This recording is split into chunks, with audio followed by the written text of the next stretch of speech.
The wind howled through the Rockies, sharp as a blade, but it couldn't cut through the silence between us.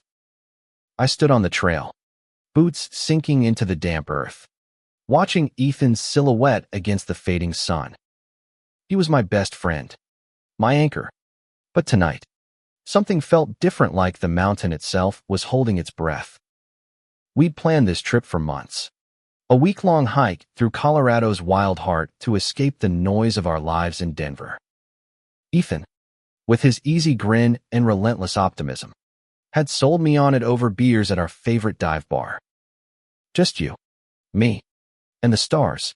Lucas, he'd said, his hazel eyes glinting with mischief. I'd laughed, ignoring the way my pulse quickened. We were friends, had been since high school, when he'd punched a bully for me and I'd helped him pass algebra. Nothing more. I'd buried any other feelings deep, where they couldn't ruin what we had. But now, as we climbed higher, the air thinning and the world shrinking to just us, those feelings clawed their way up. Ethan led the way, his broad shoulders cutting through the pines, his voice calling back to check on me. "You good, Lucas?" he'd ask, and I'd nod, though my chest ached with something I couldn't name.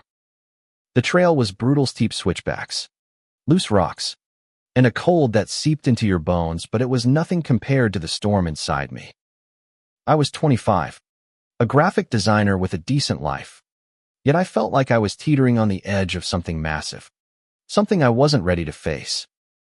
By dusk, we reached our campsite, a small clearing nestled against a granite cliff. Ethan dropped his pack and stretched, his flannel shirt pulling tight across his chest. "God, look at this place," he said, turning to me with a grin that made my stomach flip. The sky was a bruise of purples and blues, stars just starting to prick through. I busied myself with the tent, avoiding his gaze.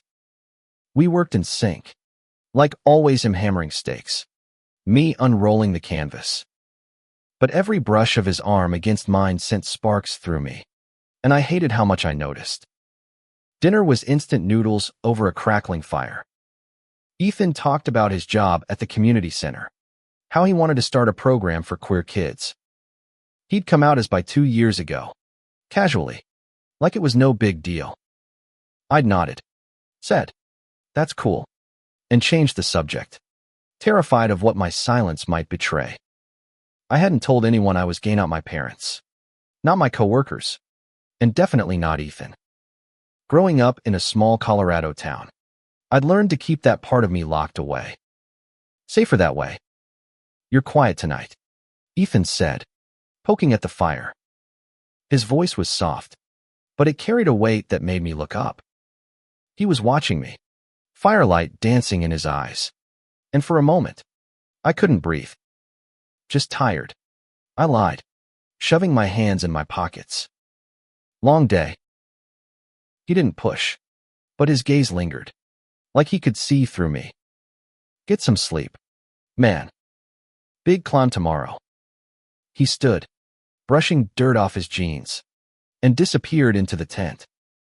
I stayed by the fire, staring at the flames until they blurred. The truth was a stone in my chest. I was in love with him. Had been for years.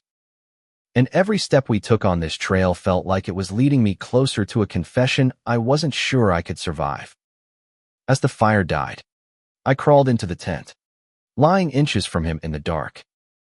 His breathing was steady, familiar, but it did nothing to calm the panic rising in me. Tomorrow, we'd climb higher, and I'd have to decide, keep hiding, or risk everything. Morning broke cold and sharp, the Rockies glowing under a pink dawn.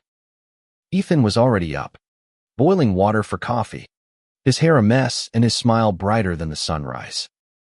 "Rise and shine, Lucas," he called, tossing me a granola bar.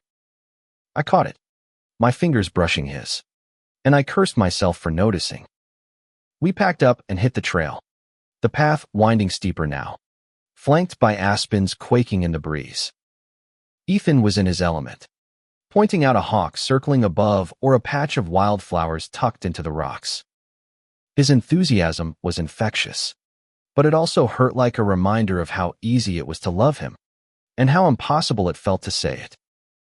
I trailed behind, my thoughts a tangle of fear and longing. What would he do if I told him? Laugh it off. Pull away. The thought of losing him was worse than the climb itself. By noon, we stopped at a stream to refill our bottles. Ethan splashed water on his face, laughing as droplets caught in his stubble. You should try it, he said, flicking water at me. I dodged, grinning despite myself. And for a moment, it was just us, like old times. But then he looked at me. I looked and his smile softened. You okay, Lucas? You've been off since we started. I crouched by the stream, pretending to focus on my bottle. Just not used to the altitude, I said, my voice tight. He didn't buy it. I could feel his eyes on me, searching. But he let it go, and we moved on, the silence heavier now. The trail grew treacherous as we climbed, loose shale sliding underfoot. Ethan took the lead, steady as always. But I slipped, my boot catching a rock. I went down hard, pain shooting through my knee. Before I could react, Ethan was there, his hand on my arm, pulling me up. You good? He asked, his voice low, urgent. His grip lingered, and I nodded, my throat too tight to speak. His touch burned, and I pulled away, muttering, I'm fine. We reached a ridge by late afternoon, the view staggering peaks stretching endless under a sky so blue it hurt. Ethan dropped his pack and spread his arms, like he could hug the whole damn world. This is why we're here, man, he said, turning to me. His eyes were bright, alive, and I wanted to tell him everything, how he was the reason I was here, how he'd always been. But the words stuck, and I just nodded. That night, we camped on the ridge, the stars so close it felt like we could touch them. Ethan built the fire, and we sat shoulder to shoulder, sharing a flask of whiskey he'd snuck into his pack. The alcohol loosened something in me, and I found myself talking about my job, my fears, the pressure of keeping parts of myself hidden. Ethan listened, his head tilted, his eyes never leaving mine. You don't have to hide, Lucas, he said quietly, his voice cutting through the crackle of the fire. Not with me. My heart stopped. Did he know? Had he always known? I opened my mouth, but nothing came out. He leaned closer, his shoulder brushing mine, and the world narrowed to the space between us. I wanted to close it, to tell him I loved him, but fear clamped down hard. Instead, I stood, muttering about needing sleep, and fled to the tent, my heart pounding like I'd run a marathon. The next day was relentless steep climbs, biting winds, and a tension between us I couldn't shake. Ethan tried to keep things light, joking about my clumsy fall or the way my hair stuck up after sleeping on the ground. But his glances lingered longer, and every time our eyes met, I felt like he was waiting for me to say something. I didn't. I couldn't. We hiked in near silence, the only sounds our boots crunching gravel and the distant cry of an eagle. My knee throbbed from yesterday's fall, but I pushed through, not wanting to slow us down. Ethan noticed. Of course, always noticed. Take it easy, Lucas, he said, slowing his pace. We've got time. His concern was gentle, but it felt like a spotlight on everything I was hiding. By midday, we reached a high meadow, wildflowers carpeting the ground like a painting.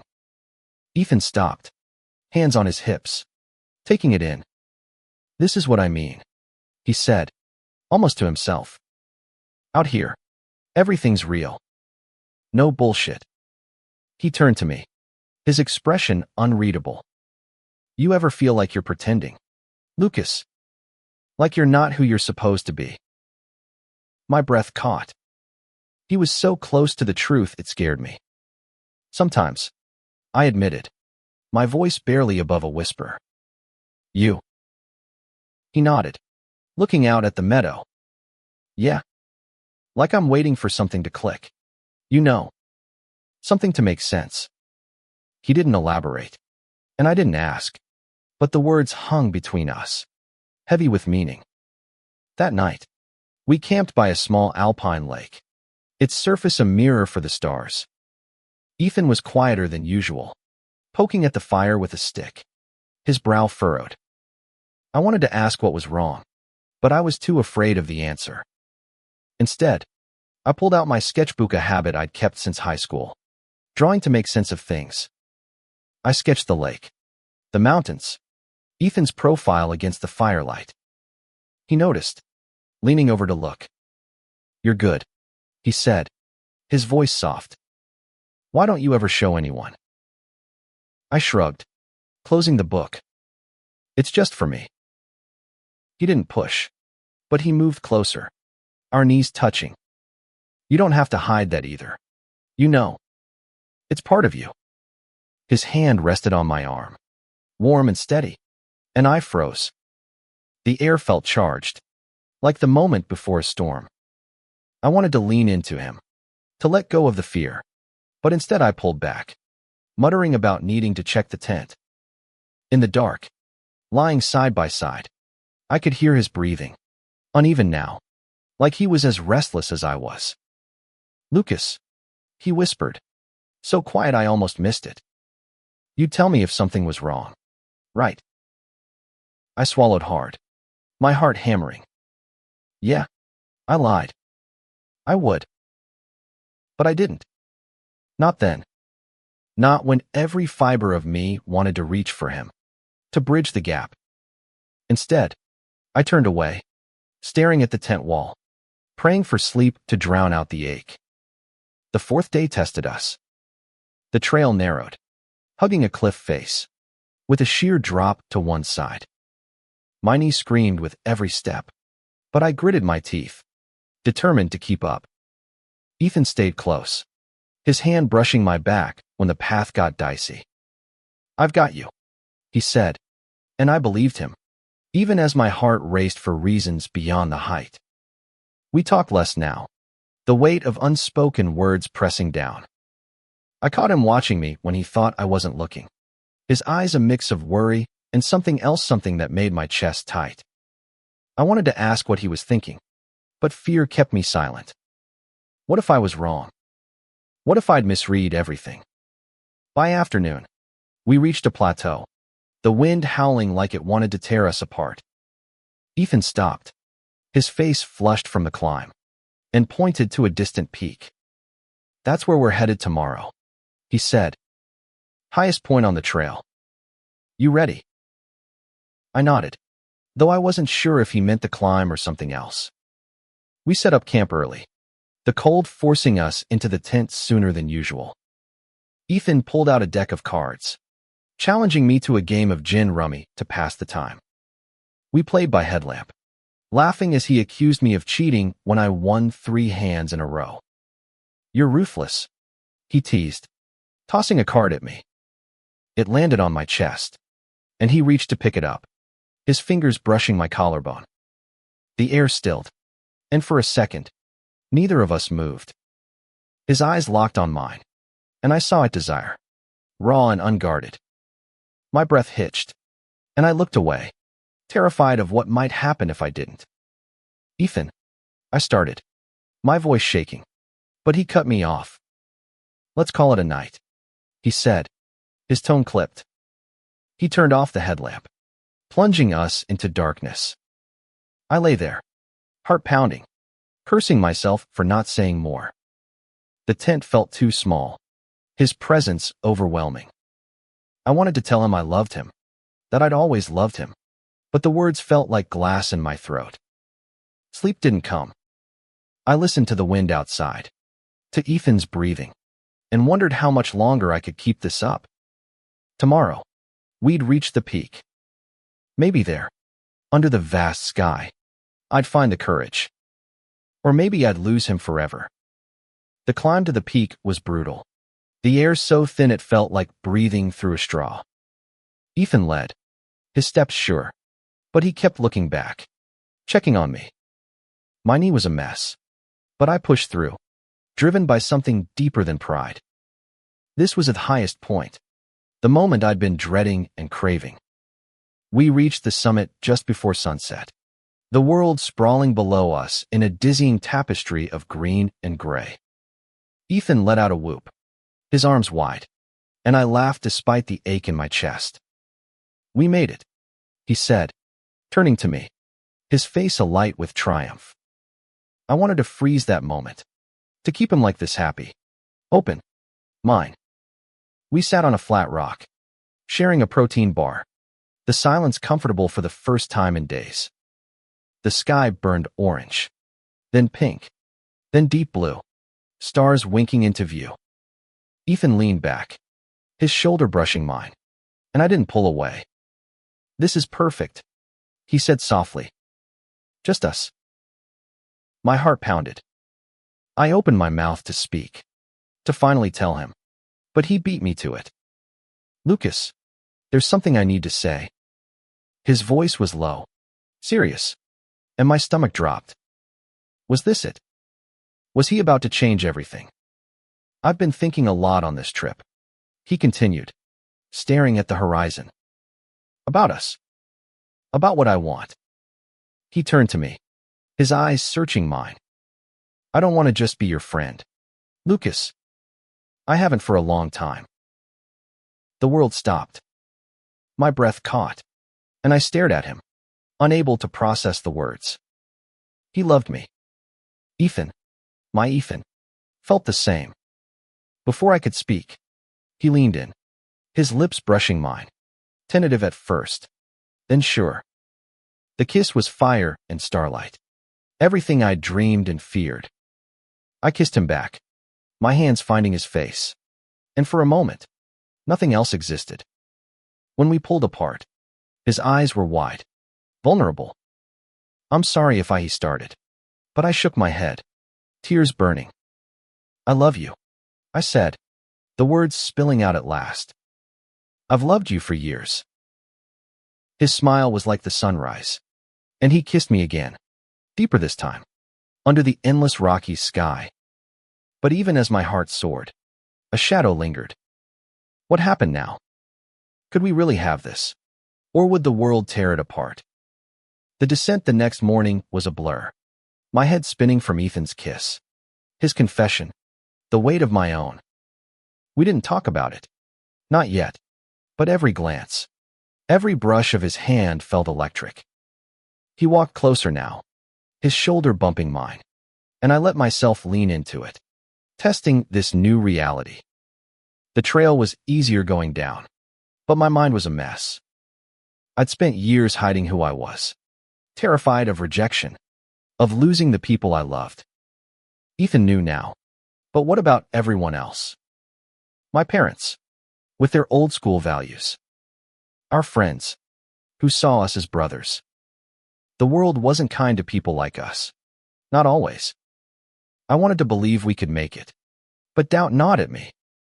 Ethan seemed lighter, though, humming as he walked, pointing out a deer grazing in the distance. "You're quiet again," he said, nudging me. "Regretting last night?" "No," I said quickly, my face heating. "Never. Just figuring it out." He nodded, his expression softening. "Me too. But I meant it.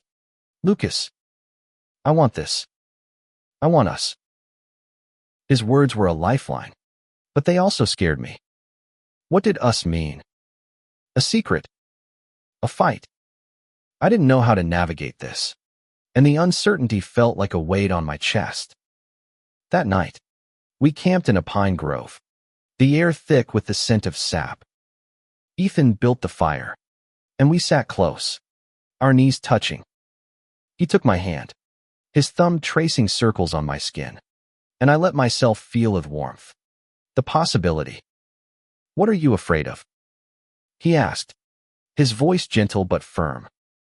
I swallowed, staring at the flames. "Everything. My family. What people will say. Losing you. You won't lose me, he said fiercely. I'm in this, Lucas. All the way. I wanted to believe him, but the fear was still there, sharp and real. We kissed again, slower this time, and I clung to him, hoping his certainty could anchor me. But as we lay in the tent, his arm around me, I couldn't shake the feeling that this was just the beginning of a harder climb. The final days of the hike were a strange mix of joy and dread. Ethan was all in holding my hand, stealing kisses when we stopped to rest, planning a future like it was the easiest thing in the world.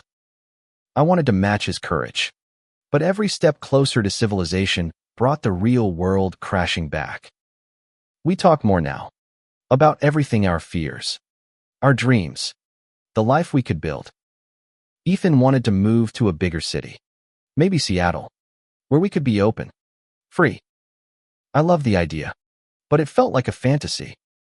My parents' voices echoed in my head, their disapproval a shadow I couldn't outrun. I hadn't even told them I was gay, let alone that I was in love with my best friend. On our last night in the mountains, we camped near the trailhead, the lights of Denver faintly visible in the distance.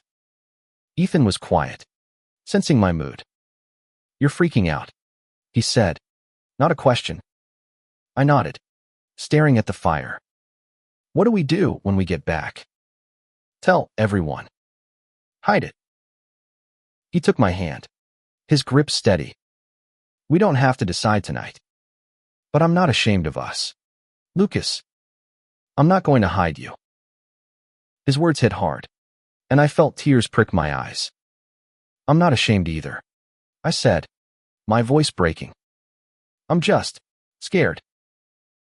He pulled me close, his arms strong around me. We'll figure it out together, he whispered. You and me. I nodded, burying my face in his shoulder. But the fear didn't leave. Tomorrow, we'd leave the Rockies behind, and I didn't know if I was ready for what came next. All I knew was that I loved him, and that had to be enough. Back in Denver, the world felt louder, harsher. The Rockies had been our sanctuary, but now we were back to reality work. Family, expectations.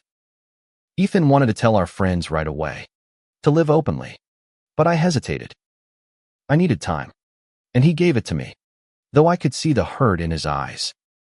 We started small, stealing moments in private kisses in his apartment, quiet dinners where we could just be us.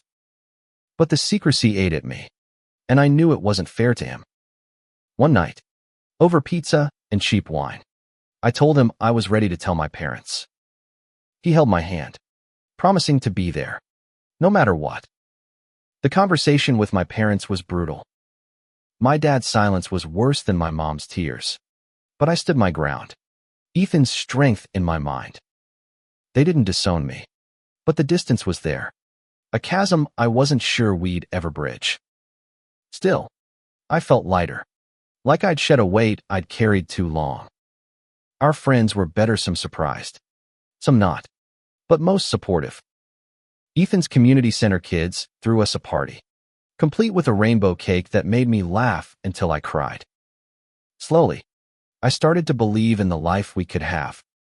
Months later, we stood on a different trail, a shorter one, just outside Seattle. We'd moved, started fresh, and though it wasn't perfect, it was ours. Ethan took my hand, his ring glinting in the sunlight, a promise we'd made under the stars. Told you we'd figure it out, he said, grinning. I kissed him. The Rockies a distant memory, but their lesson clear: love was worth the climb, worth the fear, worth everything. We'd hiked as friends, but what he did that night under the stars changed me forever. It gave me the courage to live my truth, to love without hiding, and to build a life with the man who'd always been my home.